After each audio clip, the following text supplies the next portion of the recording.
ততক্ষণ পর্যন্ত আমরা এখান থেকে উঠছি না এবং উঠছি না। রাস্তায় গিয়ে দেখুন সমস্ত শিক্ষক শিক্ষিকারা দাঁড়িয়ে আছে অধীর আগ্রহে, শুধু আমাদের জন্য অপেক্ষা করছে একটা পজিটিভ আনসার নেওয়ার জন্য। ওনারা কি ভেবেছেন আমাদেরকে নিয়ে?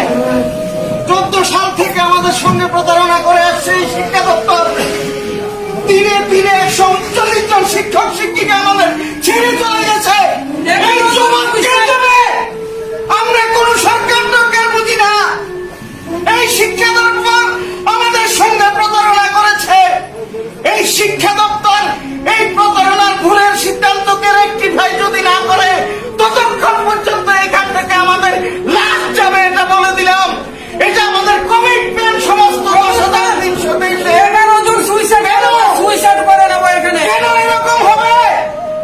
আধিকারিকরা মহান বিয়েতে চাকরি করছে, ঠান্ডা করে বসে বসে 10,300 দেশকে আজকে রাস্তায় বের করিয়ে দিয়েছে। বিদ্যালয়ে যেতে পারছি না লিগেল কাগজ থাকা সত্ত্বেও। হেডমাস্টাররা বলছে আমাদের কাছে কোনো পারমিশন নেই। গেলাম ডিস্ট্রিক্ট অফিসে, ডিউ বলছে আমার কাছে কোনো সদুত্তর নেই। আপনারা উপরে গিয়ে যোগাযোগ করুন। ওনার সঙ্গে আমাদের প্রতিনিধিদের কথা হয়েছে, আমাদেরকে আজকে একটা নির্ধারিত সময় দিয়েছে, অথচ আজকে উনি উপস্থিত নেই। এটা টোটালি একটা প্রি প্ল্যান। উনি কিছুতেই জবাব দিতে পারবেন না জেনেই এখান থেকে নিজেকে সরিয়ে নিয়েছেন।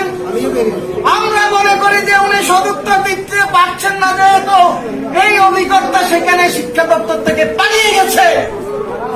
এর জবাব কিন্তু আমাদেরকে দিতে হবে। যতক্ষণ পর্যন্ত 10,323 তার ন্যায়ের অধিকার না পায় ততক্ষণ পর্যন্ত আগরতলার রাজপথে ভিজে ভিজে থাকবে। প্রয়োজনে আমরা সারা রাত কাটাবো। আমাদের যারা প্রতিনিধি ওনারা এখান থেকে যেতে পারবেন না, কারণ আমরা বার হলেই সেখানে আমাদেরকে জবাব দিতে হবে। আমরা কি জবাব নিয়ে এখান থেকে যাব? এটা কিছুতে মানা যায় না। আমাদেরকে লিগ্যাল অ্যাকশন